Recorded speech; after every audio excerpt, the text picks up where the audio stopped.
Shalom. Apa kabar Bapak Ibu? Senang sekali kita bisa berjumpa dalam renungan berangkas berjalan dalam tuntunan kasih Kristus. Pada kesempatan kali ini kita akan mendengar dan merenungkan firman Tuhan. Mari kita siapkan Alkitab dan juga catatan kita. Sebelum kita merenungkannya, mari bersatu di dalam doa. Bapa yang baik, kami bersyukur untuk hari yang Engkau beri. Pada kesempatan kali ini kami mau merenungkan sebagian dari firman-Mu.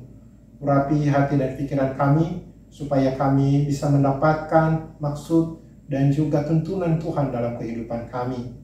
Ampuni kami atas segala dosa dan kesalahan kami ya Bapa. Dalam nama Yesus kami berdoa dan bersyukur. Amin. Bapak dan Ibu, saudara-saudari yang dikasihi oleh Tuhan, nas Alkitab yang menjadi landasan perenungan kita pada hari ini terambil dari Yohanes 15 ayat 1 sampai 3. Mari kita buka Alkitab kita dari Yohanes 15 ayat 1 sampai 3. Saya akan membacakan pada kita semua. Akulah pokok anggur yang benar dan Bapakkulah pengusahanya. Setiap ranting padaku yang tidak berbuah dipotongnya, dan setiap ranting yang berbuah dibersihkannya, supaya ia lebih banyak berbuah. Kamu memang sudah bersih karena firman yang telah kukatakan kepadamu. Demikian jauh pembacaan firman Tuhan. Berbahagialah kita yang mendengar, merenungkan, dan melaksanakan dalam kehidupan sehari-hari. Amin. Bapak, Ibu, dan saudara-saudari yang dikasihi oleh Tuhan, tema perenungan kita pada hari ini yaitu dibersihkan dan dipotong. Siapakah di antara kita yang pernah berkebun atau senang berkebun? Seorang tukang kebun pasti menginginkan hasil yang optimal dari pohon atau tanaman yang ditanam dan dirawatnya. Jika tanaman tersebut adalah jenis tanaman yang berbuah, maka sang tukang kebun merawat tanaman tersebut untuk tumbuh subur hingga menghasilkan buah yang banyak dan berkualitas baik. Seorang tukang kebun perlu melaksanakan perawatan terhadap pohon atau tanaman yang dia usahakan. Salah satu proses perawatan yang saya kenal adalah pembersihan ataupun pemotongan. Hal ini dilakukan untuk membersihkan bagian dari tanaman yang berpenyakit, tidak berguna, tidak diinginkan, dengan tujuan untuk menjaganya agar tetap sehat dan meningkat pertumbuhan daun, bunga, maupun buahnya. Sama seperti pohon atau tanaman yang membutuhkan pembersihan dari seorang tukang kebun, begitu juga hidup kita di dalam Tuhan. Jika kita ingin produktif, sehat, dan menjadi berkat, maka kita membutuhkan perhatian dari Bapa kita, sang tukang kebun yang agung itu. Dalam firman Tuhan kali ini ada beberapa hal yang bisa kita pelajari. Poin pertama yang bisa kita pelajari adalah Allah adalah sumber kehidupan bagi kita. Dalam ayat pertama mengatakan, akulah pokok anggur yang benar dan Bapakkulah pengusahanya. Kalimat ini mengandung arti penegasan pada kita sebagai pengikut Kristus, bahwa Yesuslah sumber kebenaran yang sebenarnya. Di luar daripada itu tidak ada kebenaran. Tuhan Yesus menegaskan kepada kita bahwa dialah Tuhan yang disembah, yang menjadi sumber kehidupan, sumber pengharapan, sumber kekuatan untuk menjalani kehidupan yang sesungguhnya. Jadi langkah pertama yang kita lakukan supaya kita bertumbuh menghasilkan buah yang sempurna, kita perlu menyerahkan diri di hadapan atau di tangan Allah. Dia adalah sumber kehidupan bagi ranting dan sumber kehidupan dari buah yang dihasilkan oleh ranting tersebut. Kalau kita baca di Yohanes pasal 15 ayat 5 mengatakan, akulah pokok anggur dan kamulah ranting-rantingnya. Barang siapa tinggal di dalam aku dan aku di dalam dia, ia berbuah banyak. Sebab di luar aku kamu tidak berbuat apa-apa. Jadi Bapak dan Ibu, dan saudara-saudari yang dikasihi oleh Tuhan, jika kita ingin berbuah, pastikan Kristus telah tinggal di dalam saudara dan saudara telah tinggal di dalam Kristus. Bukan hanya menempel seperti benalu. tinggal menandakan sebuah kesatuan, yaitu relasi yang tidak terpisahkan. Ketika Kristus tinggal di dalam kita dan kita di dalam Kristus yang adalah pokok anggur yang benar itu, maka Kristus mensuplai segala hal yang baik untuk ranting-rantingnya dan menjamin mereka tidak akan kehabisan atau kekurangan. Ranting-ranting itu pun terjamin tak akan hilang atau terpisahkan karena ia tinggal pada pokok anggur yang benar.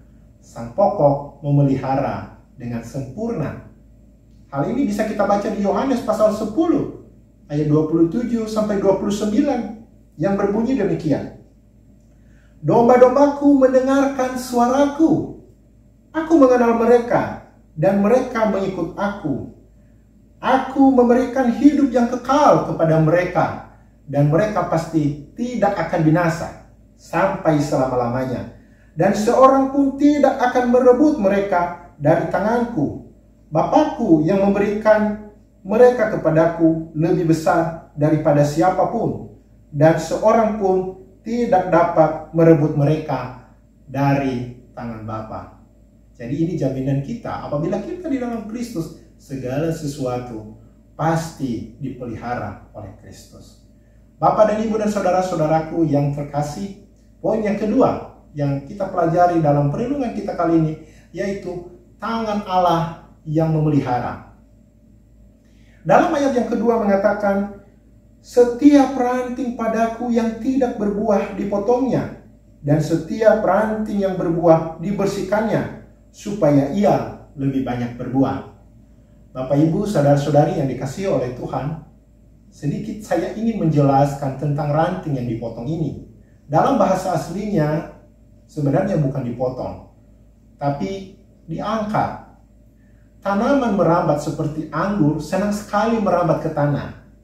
Ketika ia merambat ke tanah, maka tidak bisa berbuah karena kena lumpur dan tanah. Ia sama dengan manusia yang lama yang suka kembali pada dosa. Sulit sekali untuk bertobat. Lalu bagaimana supaya tanaman tersebut bisa berbuah? Tanaman tersebut harus diangkat agar merambat ke atas ke tempat penyangga, sehingga bisa menghasilkan buah. Dibersihkan adalah suatu proses berupa pemangkasan daun, pemangkasan tunas yang lebih banyak.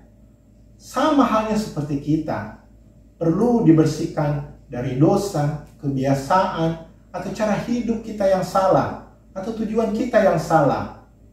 Dibersihkan itu tidak gampang. Ada rasa ketidaknyamanan. Namun itulah cara yang dilakukan oleh Tuhan untuk membentuk umatnya. Sewaktu Bapa membersihkan hal-hal yang kita sukai, hal-hal yang bagi kita sudah menjadi kebiasaan, seolah-olah itu benar, sulit untuk ditinggalkan, pasti timbul rasa sakit, tidak enak. Hal itu dilakukan Tuhan supaya kita terbebas dari apa yang menghambat kita menikmati kehidupan yang penuh di dalam Dia. Bapak, Ibu, saudara-saudari yang terkasih, kadang dalam kehidupan kita sebagai seorang Kristen, ketika kita mempunyai komitmen mengikut Tuhan, tapi ada saja yang membuat kita tidak nyaman, janganlah berputus asa. Barangkali Dia membersihkan saudara, membersihkan hidup saudara, memperbaiki komitmen saudara, dan hal-hal lain yang mengganggu untuk lebih dekat dengan Dia, Sang Pemelihara hidup. Jika hal itu terjadi, maka bersyukurlah. Itulah strategi Allah untuk menstimulasi panen yang lebih besar dari cabang-cabangnya, sehingga saudara dan saya tumbuh lebih lebat lagi dan berbuah banyak. Baik proses pembersihan maupun proses pemotongan atau pengangkatan, semuanya terjadi dalam kasih Allah.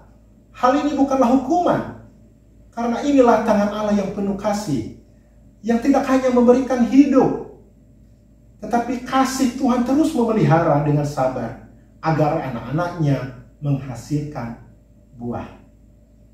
Demikian jauh perenungan firman Tuhan kali ini. Semoga Bapak dan Ibu dan saudara-saudara semua diberkati oleh Tuhan Yesus. Mari kita berdoa. Bapa yang baik, kami bersyukur untuk firman yang Engkau berikan. Ajarilah kami ya Tuhan untuk terus terpaut pada Engkau untuk terus menyerahkan hidup kami dalam Engkau dan memberikan kami pengharapan karena Engkaulah Allah sumber kekuatan bagi kami. Dalam menjalani hari ini dan hari-hari ke depan, ya Tuhan, kami percaya bahwa Engkau terus memelihara kami meskipun kami berbagai pergumulan. Tapi kami mohon, Tuhan, Engkaulah yang selalu bersama-sama dengan kami, janganlah meninggalkan kami. Inilah doa dan permohonan kami, padamu saja kami berserah, dalam nama Yesus kami berdoa dan bersyukur. Amin. Shalom Bapak dan Ibu, Tuhan Yesus memberkati kita semua. Yahoo!